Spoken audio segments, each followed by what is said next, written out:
Assalamualaikum warahmatullahi wabarakatuh. Selamat pagi, salam sehat, salam sejahtera untuk kita semua. Jumpa lagi dengan saya Zulfa Maulida MPD dari SD Islam Al-Alaq, Kota Bekasi. Hari ini yuk sama-sama belajar tentang CP, TP, ATP, dan penyusunan modul ajar. Oke, sebelum kita mulai sama-sama kita lihat ya, modul ajar itu apa sih? Modul ajar diperuntukkan sebagai sarana media atau metode dan memberi petunjuk guna merancang pembelajaran agar sistematis, juga mengandung RPP atau rencana pokok pembelajaran. Nah, kalau ngomongin idealnya, memang ada 22 komponen modul ajar. Namun apakah harus sebanyak ini? Tentu tidak. Setidaknya ada 3 komponen yang membuat ini menjadi modul ajar, yaitu tujuan pembelajaran, kegiatan pembelajaran, dan asesmen, dilengkapi dengan media pembelajaran. Oke, sekarang akan coba kita lihat ya sebuah modul ajar yang disusun oleh Miss Hanifah, salah seorang guru matematika di SD Islam Al-Alaq. Miss Hanifah membuat modul ajar matematika fase B untuk kelas 4 dengan tujuan pembelajaran membandingkan dan mengurutkan antar pecahan dengan pembilang 1 seperti 1/2, 1/3, 1/4 dan antar pecahan dengan penyebut yang sama, misalnya 2/8, 4/8 dan 7/8. Nah, mungkin teman-teman masih bertanya, dari mana ya tujuan pembelajaran ini diraih?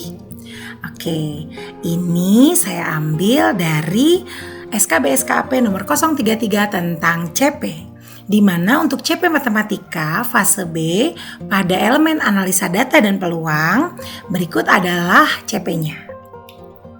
Oke, dari CP ini kita turunkan menjadi tujuan pembelajaran. Oke, lanjut ya. Dari itu kita bisa membuat RPP-nya, di mana RPP terdiri dari kegiatan pendahuluan, kemudian kegiatan inti, setelah itu kegiatan penutup dilengkapi dengan aneka referensi dan lembar kerja. Yuk kita mulai masuk melihat modul ajarnya. Oke, pada kesempatan ini kita akan memperlihatkan kepada anak-anak semua, para peserta didik kita, tentang pecahan ya. Jadi di awal mungkin kita perlihatkan gambar-gambar ini, kemudian kita berikan pertanyaan pemantik untuk menghook mereka ya. Jadi misalnya kita akan bilang, oke, soleh-soleha atau anak-anak semua yang hebat dan pintar, hari ini kita akan bandingkan pecahan. Kira-kira kalau kita bicara tentang pecahan, apa yang ada di benak kalian? Nanti anak-anak akan melihat, oh Miss, mungkin maksudnya adalah membandingkan pecahan itu, membandingkan mana yang lebih besar dan mana yang lebih kecil misalnya. Atau, oh Miss, mungkin kita akan lihat pecahan itu apa aja sih, kemudian kenapa itu disebut pecahan, dari mana asalnya. Oke. Setelah kita memberikan pertanyaan pemantik, kemudian kita bisa mengkonklusikan jawaban dari para peserta didik kita. Jadi ya betul sekali anak-anak semua. Jika kita membandingkan pecahan, artinya kita melihat 2 pecahan atau lebih untuk menentukan mana yang lebih besar dan mana yang lebih kecil. Ingat ya, pertanyaan pemantik ini penting dalam sebuah pembelajaran agar anak-anak merasa tertantang dan punya challenge serta curiosity untuk menyelesaikan pembelajaran dengan baik. Juga merangsang fokus mereka. Oke, jadi setelah itu kita bisa memberikan kepada mereka.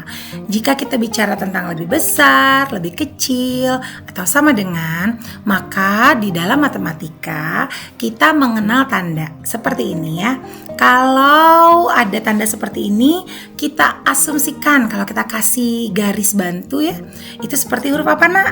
Huruf K misalnya. Oke, kalau seperti ini berarti tandanya lebih kecil ya. Kebalikannya, jika tandanya seperti ini ya, kalau dilihat sekilas seperti huruf apa? Huruf B ya. Berarti kita ingat bahwa ini adalah tanda yang menggambarkan lebih besar. Kalau ini kita semua tahu, itu sama dengan. Oke. Selanjutnya kita akan memperlihatkan nih 2 foto dari peserta didik kita misalnya ya. Dimana kita coba yuk bandingkan pizza milik Dira dan pizza milik Fahri misalnya ya. Nah di sini ada 4 bagian ya dari 8. Kita hitung ya. 1, 2, 3, 4, 5, 6, 7, 8. Yang diberi tanda adalah 4. Berarti 4 dari 8 ya. Lebih apa ya kalau dibandingkan pizza milik Fahri yang 1, 2 dari 1, 2, 3, 4, 5, 6, 7, 8. Berarti 2/8. Oh, di sini dikasih tanda B, lebih besar. Kenapa ya? Nanti sama-sama kita lihat. Oke. Kemudian begitu juga coklat milik Maira dan Khalila ya. Di sini ada 1, 2 dari 1, 2, 3, 4, 5, 6. Berarti 2 bagian dari 6 bagian yang ada. Sementara kalau miliknya Khalila 3 bagian dari 6 bagian yang ada.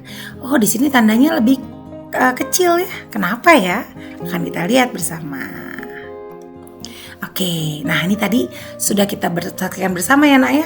Sekarang ada sebuah pertanyaan. Wah, 2/4 lebih besar daripada 1/4. Hah? Kenapa ya? Kemudian di sini ada 2/8 lebih kecil daripada 3/8. Atau 2/6 lebih kecil daripada 3/6. Wah, kenapa ya? Oke, coba kita perhatikan baik-baik. Oh iya Miss atau iya Bu Guru ya. Kalau misalnya angka bawahnya atau kita sebut di bahasa matematika adalah penyebutnya sama ya. Di sini kan 4 dengan 4, 8 dengan 8, 6 dengan 6. Berarti kita tinggal membandingkan atasnya. 2 lebih besar daripada 1. Atau di sini 2 lebih kecil daripada 3. Atau di sini 2 lebih kecil daripada 3. Misalnya anak-anak kita bisa membuat konklusi seperti itu. Wah, benar gak ya? Kita cek bareng-bareng. Wah, ternyata hebat, betul, Masya Allah. Cara membandingkan pecahan yang memiliki penyebut yang sama adalah betul. Kita bandingkan pembilangnya saja. Karena ini penyebutnya sama semua ya. 4 dengan 4, 8 dengan 8, 6 dengan 6. Berarti kita lihat 2 lebih besar daripada 1, 2 lebih kecil daripada 3, dan seterusnya. Bisa? Oke, silakan setelah ini Bapak dan Ibu Guru hebat memberikan contoh yang lain dengan penyebut yang serupa atau sama. Kemudian lihat apakah anak-anak kita sudah memahami konsep membandingkan jika penyebutnya adalah angka yang sama. Kita lanjutkan. Jika anak-anak sudah memahami konsep ini. Sekarang bagaimana ya jika penyebutnya adalah bilangan yang berbeda? Misalnya 1/2 dengan 1/4 ya. 2 dengan 4 merupakan penyebut yang berbeda. Kita akan lihat ya bagaimana caranya nak. Di sini dikasih tanda silang Bu atau Miss atau Pak Guru atau Mister ya. Oh berarti 1 kali 4 itu 4, 1 kali 2 itu 2. Oh aku tahu. Kalau penyebutnya berbeda berarti disilang ya. Nah, kalau 4 lebih besar daripada 2. Nah, setelah anak-anak kita berpikir, di zona ini kita berikan kesempatan kepada mereka sebanyak-banyaknya untuk berdiskusi, mengeluarkan pendapat dan juga apa yang mereka rasakan tentang soal jenis ini ya. Setelah mereka semua mengeluarkan pendapat, setelah itu kita bisa memberikan konklusi. Apakah benar? Wah, Masya Allah, ternyata betul sekali. Cara untuk membandingkan pecahan yang memiliki penyebut berbeda adalah dengan mengalihkan silang. Jadi betul, 1 dikali 4 hasilnya adalah 4, 1 dikali 2 adalah 2. Sehingga 4 lebih besar daripada 2. Wah, keren. Hebat ya Bapak Ibu Guru ya. Sekarang sudah terlihat kan betapa pentingnya kita untuk memberikan stimulasi kepada Ananda, bukan sekedar memberikan jawaban secara langsung. Hal itu sangat merangsang bernalar kritis yang merupakan salah satu dari 6 dimensi profil pelajar Pancasila. Oke, setelah ini Bapak dan Ibu guru hebat, Mister dan Mister dimanapun berada, bisa memberikan latihan jenis lain untuk mengetahui pemahaman Ananda, baik untuk penyebut yang sama maupun penyebut yang berbeda. Oke, contohnya seperti ini. Oh, di sini ada 2/3 dengan 3/4 ya. Kita coba ya nak ya. Misalnya 2 kali 4 hasilnya adalah 8. 3 kali 3 hasilnya ada 9. Maka 8 lebih kecil daripada 9. Keren.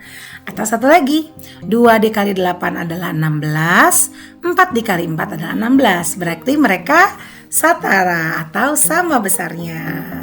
Good job. Oke, setelah anak-anak memahami aneka konsep dari pecahan, baik yang memiliki penyebut yang sama maupun yang memiliki penyebut yang berbeda, kita bisa berlatih bersama-sama dengan anak-anak. Misalnya kita bisa berikan lembar kerja seperti ini ya. Nanti mereka menulis jawaban di sebelah kanan. Atau juga kita bisa memberikan proyek ya. Misalnya, mari membuat tampilan pecahan menggunakan benda-benda di sekitarmu. Misalnya anak-anak bisa memakai contoh dari coklat ya, atau kotak ya, kemudian dari pizza atau dari kue ya, kemudian dari kaos kaki, agar mereka tahu konsep pecahan dalam benda-benda yang real atau real life mereka ya. Tapi ingat Bapak Ibu guru semua, bahwa untuk pecahan kita memerlukan rubrik, di mana rubrik ini bisa memperlihatkan perkembangan peserta didik kita. Jadi misalnya yang pertama kita ingin lihat apakah kesesuaian dengan tema, yang keduanya adalah aspek kreativitas. Di sini ada baru berkembang, layak, cakap, dan mahir. Untuk kesesuaian dengan tema, bagi Ananda yang baru berkembang, berarti peserta didik masih memerlukan bantuan untuk membuat proyek 3D tentang aneka pecahan. Untuk Ananda yang layak, peserta didik mulai bisa membuat proyek 3D aneka pecahan. Untuk mereka yang cakap, mereka bisa menunjukkan kemampuan dalam membuat 3D secara mandiri. Nah, untuk yang mahir, mereka bisa membuat 3D secara mandiri, bahkan bisa membantu rekan-rekan yang lain.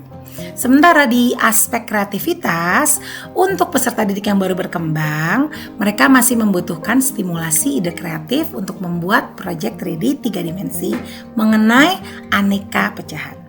Untuk peserta didik yang layak, berarti mereka mulai menunjukkan ide kreatif pembuatan 3D pecahan. Dan untuk yang cakap, mereka sangat mampu untuk menunjukkan ide kreatif ya.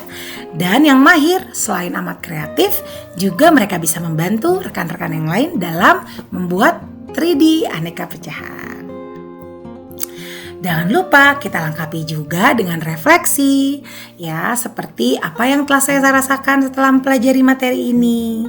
Hal menarik apa yang saya temukan dalam pembelajaran ini, juga apa yang ingin saya tingkatkan dalam pembelajaran mendatang.